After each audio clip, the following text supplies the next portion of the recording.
평안하셨습니까? 송재호입니다. 여러분, 시력이 어떻게 되십니까? 저는 나이가 들면서 좋은 시력을 유지하는 것이 정말로 힘들다는 것을 알게 됐습니다. 성경의 인물 중에 시력이 가장 좋은 사람이 있습니다. 바로 요셉입니다. 미국의 데이비드 시멘즈라고 하는 작가는 요셉의 시력이 좌측 50, 우측이 20이나 된다고 했습니다. 그 이유는 창세기 50장 20절에 형들은 나를 해하려고 했지만 하나님이 그것을 손으로 바꾸셔서 오늘날 내가 많은 사람의 생명을 구할 수 있게 하셨습니다 라고 고백했기 때문입니다. 참으로 어렵고 힘든 상황 속에서도 하나님의 계획과 섭리를 볼 수 있는 눈, 그것을 헤아릴 수 있는 시력이 요셉에게 있었기 때문입니다.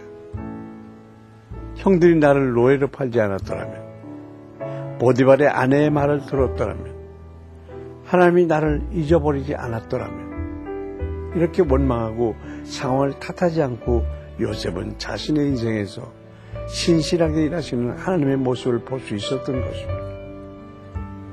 여러분이 가진 영적 시력은 어떻습니까? 어렵고 힘든 상황 가운데서도 내 삶 가운데 일하고 계신 하나님의 모습을 바라볼 수 있습니까? 만약 잘 보이지 않는다면 오늘 큐티를 통해서 다시 한번 믿음의 시력을 회복하시길 바랍니다. 오늘의 말씀 함께 하시겠습니다.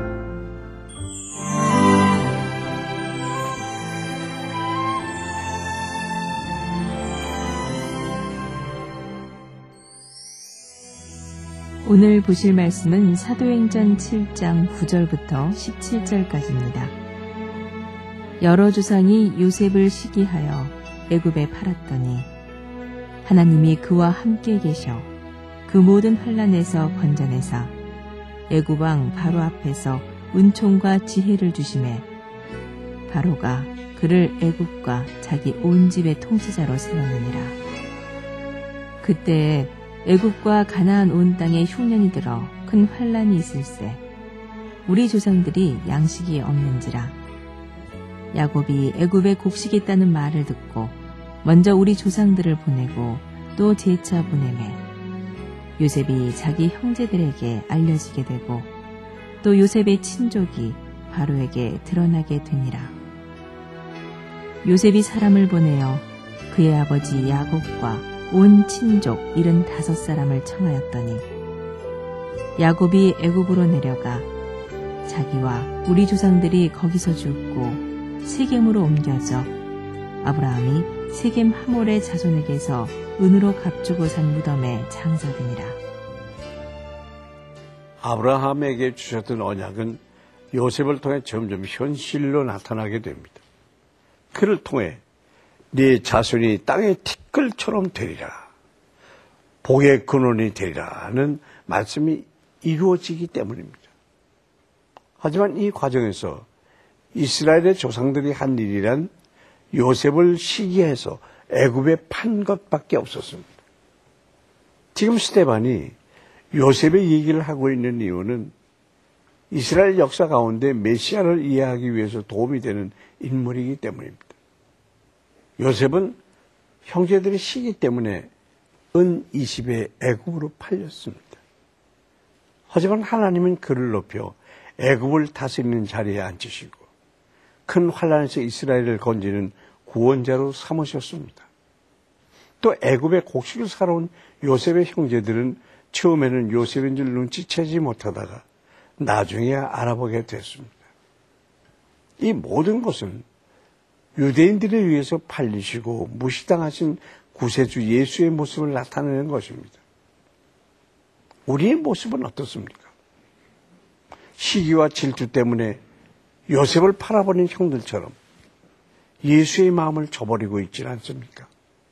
한편 야곱을 비롯한 이스라엘의 조상들은 비록 비옥한 애굽 땅에서 살았지만 자신들의 유골만큼은 가나안 땅으로 옮기기를 원했습니다. 이처럼 자신의 해골을 가나안으로 옮기는 것은 평생 놓지 않았던 하나님과의 언약에 대한 그들의 믿음이었습니다.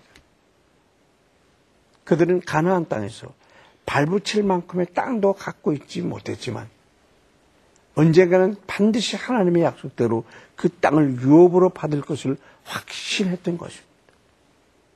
몸은 애굽에 있지만 마음은 항상 본향에 가 있었던 선조들의 순수한 신앙은 당대의 권력과 이권에 집착했던 당시 종교 지도자들과 큰 대조를 이루고 있습니다.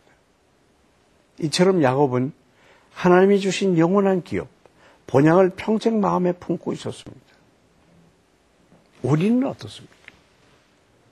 일시적으로 만족을 주는 이 세상이 아닌 영원한 하늘나라의 소망을 두는 저와 여러분 되시길 바랍니다.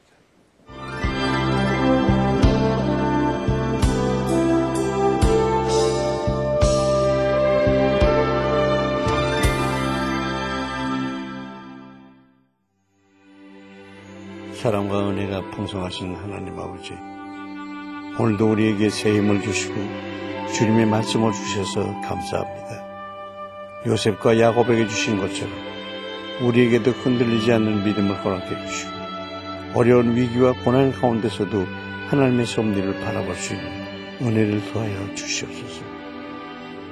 저희에게 주신 달란트를 하나님의 나라를 위하여 사용할 수 있는 지혜를 주시고 특별히 만남의 축복을 허락해 주시고 만나는 모든 이들에게 하나님의 복음을 전달할 수 있게 하여 주시고 하는 일마다 복되고 승리하는 주의 자녀들 되게 하여 주시옵소서. 우리를 사랑하시는 예수 그리스도의 이름으로 기도합니다. 아멘.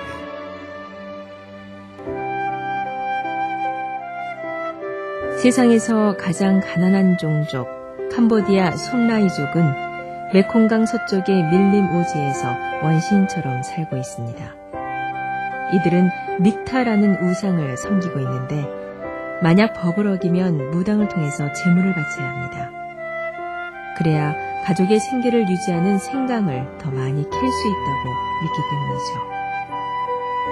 캄보디아 솜라이족들에게 교육과 보건 등 기초적인 필요와 더불어서 교회와 성경, 선교사가 보내지도록 기도해 주십시오. 우리는 때로 상대방에게 이런 요구를 합니다. 네가 나를 사랑한다면, 네가 나를 정말로 생각한다면 이렇게 좀 해줄래? 사랑한다는 이유로 상대방을 조종하려 하거나 지나친 것을 요구하고 있지는 않습니까? 때로 우리는 예수님에게조차 나만의 방법을 요구할 때가 많이 있습니다. 주님이 나를 사랑하신다면 좋은 신랑감을 주셔야 합니다. 사업이 번창해야 합니다. 그러면 하나님은 이렇게 말씀하실지도 모릅니다. 나는 너를 사랑하지만 지금 당장은 허락하지 않을 것이다. 우리에게는 하나님께 간구할 자유가 있지만 하나님 보시기에 주실 만한 것은 주실 것이고 그렇지 않은 것들은 주시지 않을 것입니다. 이것이 바로 진정한 관계이고 서로의 선택을 존중하는 건강한 신앙생활 아닐까요? 오늘 여러분의 기도가 나의 뜻이 아닌 하나님의 뜻을 이루기 위해 구하는 기도가 되기를 바랍니다. 송재열 큐티 동행 여기서 마치겠습니다. 감사합니다.